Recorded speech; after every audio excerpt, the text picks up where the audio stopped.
یہ کہانی ایک خواب سے شروع ہوتی ہے اور ایک عظیم سلطنت تک پہنچتی ہے، لیکن اس کے درمیان کا جو سفر ہے وہ ایک کنویں کی گہرائی، غلامی کی زنجیروں اور قید خانے کی تاریکی سے ہو کر گزرتا ہے۔ یہ حضرت یوسف علیہ السلام کی داستان ہے، امتحان، صبر اور آخرکار اللہ کی مدد کی۔ تو سب سے پہلا سوال یہی ذہن میں آتا ہے کہ ایک معصوم لڑکا جسے اپنے ہی بھائی دھوکہ دیں، وہ آخر تاریخ کا رخ بدل کر پوری کی پوری قوم کو بچانے والا کیسے بن سکتا ہے؟ اس کی زندگی کا یہ سفر اس سوال کا ایک بہت طاقتور جواب ہے۔ تو حضرت یوسف علیہ السلام کا سفر دیکھیے ان مراحل سے گزرا۔ ایک خواب نے مستقبل کی ایک جھلک دکھائی، پھر کنویں کی آزمائش، مصر میں غلامی کا دور، قید خانے کی سختیاں، اور پھر آخرکار اختیار اور اقتدار کی بلندی۔ آئیے اس سفر کی تفصیلات دیکھتے ہیں۔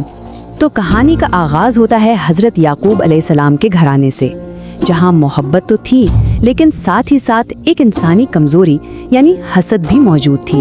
یہ وہ خواب تھا جسے کم سن یوسف نے دیکھا اور اپنے والد کو سنایا، اور والد جو خود بھی ایک نبی تھے وہ فوراً اس کی اہمیت سمجھ گئے۔ انہیں پتہ چل گیا کہ یہ کوئی عام خواب نہیں ہے، یہ ایک عظیم مستقبل کی پیش گوئی ہے، اور انہوں نے یوسف کو خبردار کیا کہ بھائیوں سے اس کا ذکر نہ کرنا۔ اور یہاں دیکھیے بھائیوں کی نیت اور ان کے لفظوں میں کتنا کھلا تضاد ہے۔ دل میں حسد کی آگ جل رہی ہے اور وہ اپنے بھائی کو راستے سے ہٹانے کا منصوبہ بنا رہے ہیں، لیکن والد کے سامنے معصومیت اور حفاظت کا ایک جھوٹا وعدہ کر رہے ہیں۔ جب بھائی یوسف کی جھوٹی خون آلود قمیص لے کر پہنچے تو حضرت یعقوب کا دل تو ٹوٹ گیا، لیکن زبان پر کوئی شکوہ نہیں آیا۔ یہ الفاظ ان کے گہرے صدمے اور اللہ کی رضا پر غیر متزلزل یقین کی عکاسی کرتے ہیں۔ اسی کو صبر جمیل کہتے ہیں۔ کنویں کی تاریکی سے نکل کر اب قسمت یوسف کو مصر لے آتی ہے، جہاں وہ عزیز مصر کے گھر میں پرورش پاتے ہیں، لیکن یہاں ایک نئی اور شاید پہلے سے بھی زیادہ مشکل آزمائش ان کا انتظار کر رہی تھی۔ تو محل کی زندگی ایک نیا امتحان لے کر آئی۔ جب عزیز مصر کی بیوی نے حضرت یوسف علیہ السلام کو گناہ کی دعوت دی اور ناکامی پر انہی پر الزام لگا دیا، تو سچ اور جھوٹ کے درمیان فیصلہ ایک قمیص پر آ کر ٹھہرا، اور ثبوت خود بول اٹھا۔ قمیص پیچھے سے پھٹی تھی، یہ اس بات کی بالکل صاف گواہی تھی کہ یوسف بھاگ رہے تھے اور الزام لگانے والی ان کا تعاقب کر رہی تھی۔ سچائی بالکل واضح ہو گئی۔ حضرت یوسف علیہ السلام کا کردار اور ان کی شخصیت اتنی پرکشش تھی کہ جب مصر کی امیر خواتین کو ان سے ملوایا گیا تو وہ ان کے حسن و جمال میں اس قدر کھو گئیں کہ پھل کاٹنے کے بجائے اپنی انگلیاں کاٹ بیٹھیں۔ لیکن کبھی کبھی سچائی ہی کافی نہیں ہوتی۔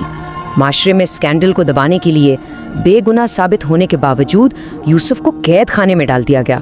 یہ ایک اور ناانصافی تھی جسے انہوں نے صبر اور ایمان سے برداشت کیا۔ اب کہانی کا رخ قید خانے کی طرف مڑتا ہے، جو دیکھنے میں تو ایک اختتام لگ رہا تھا، لیکن حقیقت میں یہ ایک نئی شروعات کا پیش خیمہ ثابت ہوا۔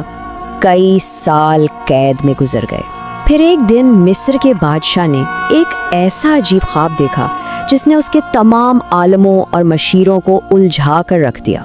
جب یہ خواب یوسف تک پہنچا تو انہوں نے نہ صرف اس کی تعبیر بتائی بلکہ آنے والے قحط سے نمٹنے کے لیے ایک مکمل معاشی منصوبہ بھی پیش کر دیا۔